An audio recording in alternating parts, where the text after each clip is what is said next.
All right, hey there, team. So Capcom finally released a Pragmata demo for consoles. They had already released this demo for like Steam and PC and stuff like that. I don't typically play games on PC and Steam, so it's not really like I was perfectly fine waiting for it to come to console. Pragmata is a game that, by all accounts, a lot of people that have played it were kind of like hyping it up, but like very subtly. Like I don't think it's like as hyped up as like some of the other games that Capcom's releasing, like Resident Evil, Requiem, etc. But it's definitely something that seemed interesting enough. I liked something about it from the like trailers and stuff, but I couldn't really tell exactly what. And when people explained the game, it sounded interesting enough. But overall, the thing that made me really, really want to try this game out was just seeing Capcom like get kind of wacky with stuff, you know? Like we know Capcom, we've known Capcom forever. It's been, like things like Street Fighters, Resident Evil, we've known Capcom forever. It's been sticking to their, what helps them the best. And it seems like it's paying off in a way that's allowing Capcom to kind of branch out and reach out and get a little wacky with it, you know? And I'm hoping, going into this demo that Pragmata is something that I haven't really done before in games, right? So do me a favor, like the video, subscribe, let me know down below, etc. And let's get into full thoughts on Pragmata and at least the demo that released. So the demo is really quick. I think it took me 20 minutes to run through it. I did make a couple mistakes and I had to like restart at one point, but nothing too crazy. Um, the premise of Pragmata, you're this this guy. He's like a soldier kind of in like a space station. I'm assuming on the moon. You are partnered with like an android, like girl, little android girl, robot girl, whatever she is, and she can kind of like hack into like the AI system that is controlling this space station base. Um, you pretty much are throughout the demo you're trying to get to a certain like area of the station. The AI Megan looking girl, I forgot what her name is, but she can hack the robots so that they like open up their weak points and then you can shoot the weak points. If you try to shoot the robots prior to the weak points being open, you do like negligible damage. So it's really important that you do the little quick puzzle before that. The quick puzzles are very, very easy to do. They're very simple. I do like that there's like you don't have to completely hit every little square in order to open up the puzzle. You can go from one square straight to the checkpoint if you need to. Like for example, there's a lot of times where an enemy only had a little bit left life left, so I didn't need to do the full puzzle to open her up. I just needed whatever I needed to get it done quickly. But so it's things like that. I think at least from like I think that's a concept that we've seen in games a lot, right? That's a quick puzzle that we're all pretty familiar with. If you've played games for any amount of time, I think it's a pretty recognizable puzzle. And shooting is very simple and simplistic. You aim, you shoot. You can change different weapons and stuff like that. So nothing I think separately so far screamed, innovative. The thing that got really, really fun and really addicting was kind of the melding of both. It just seems honestly a lot more fluid than I expected it to be. Whenever I hear people talking about, oh, you got to solve a puzzle in order to deal damage to an enemy, it sounded like that's gonna be annoying and hard to do. But as you do it, it honestly becomes really, second nature as you do it. A lot of the puzzles start to make sense. You start to see what you need to do. Movement is a little clunky at first, but as you kind of like play through it, you start to like feel more comfortable doing it. Overall, like just like from the full 20 minutes that I played, this game's really good.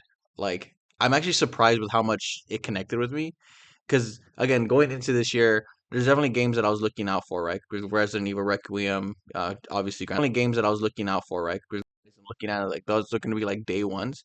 Pragmata wasn't necessarily on that list of, oh, I need to check this out immediately. It was though that like, hey, I kind of want to see closer to release if I'm interested in this game.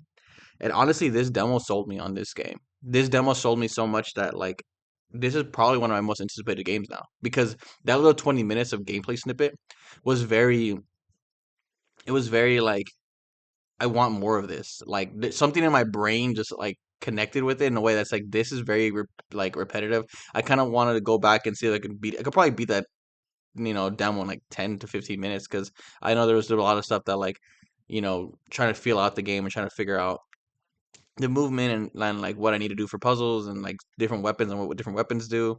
I could definitely beat that demo way quicker. And I think like there's like a little I don't know. There is a little thing where it's like I really do want more of that, and I think that's a really good sign. I think that's really cool. As far as like the characters and stories, I don't care. I'm gonna be honest. I'm just in this for the gameplay. The gameplay for me is really cool. It's really interesting.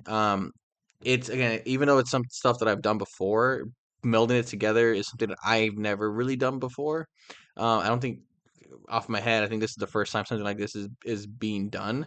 And again, all of this is huge shout outs to Capcom. I think Capcom has proven themselves to be probably the best developers in the industry right now.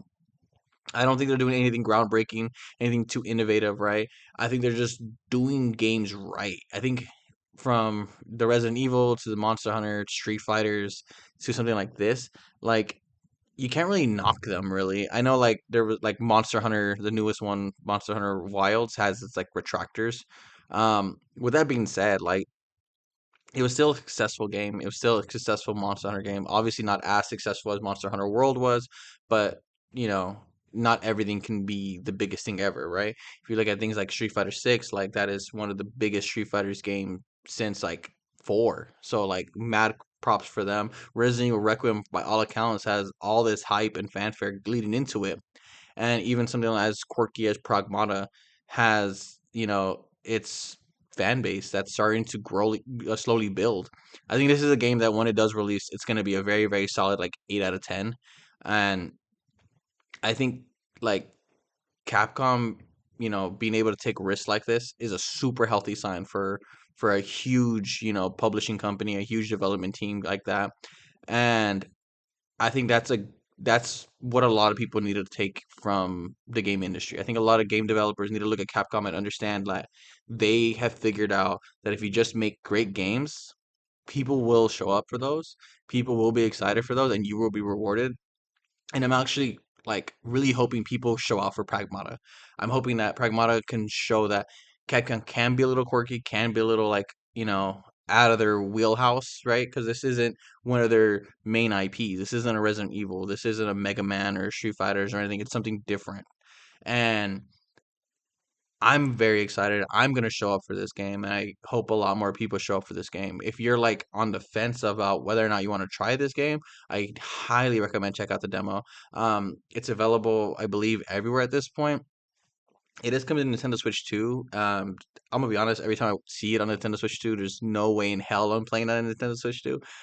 With that being said, though, it is super dope to see Capcom supporting like kind of everything. And again, like we all bow our heads to them because they're kind of the gods at this point. They've kind of proven that they're bulletproof and they just understand this industry in a way that only, you know, only a company has been doing it as long as they have and have failed as much as they have failed and have learned their lessons. And I'm hoping other, again, I'm just hoping that companies like Square Enix and, Konami and all these other people that are like looking at the industry, the landscape, and figuring out what they need to do, with their legacy IPs or with making new IPs. And again, mad props to Capcom for this. That was all my final thoughts. Obviously, I'm freaking love this game. From even just like the aesthetic of it, like it seems like a more light-hearted Dead Space style game. To be honest, like obviously there's no aliens and stuff like that. Well, as far as what I saw, but there is like you're in a space station, you're seemingly away from any civilization, right? I don't know, like we'll see if there's like people and stuff like that, or how the enemy design change. I hope that is one of the things now that I'm thinking about it, that depending on how long this game is, I'm hoping this is like an 8 to 10 hour game. But if this stretches beyond that 10 hours, they're gonna need to do a lot with enemy design because at a certain point you're just trying to do puzzles faster, and we'll see how like you're gonna have to find ways to get creative with that. And I'm again, I have no doubt that Capcom is the people to do it. They're the people that understand how to make things just outright fun, right? Anyways, yeah, so I'm gonna end the video with that. Let me know down below if you guys plan on checking out the demo, if you guys already checked out the demo, and I'll see you guys on the next one.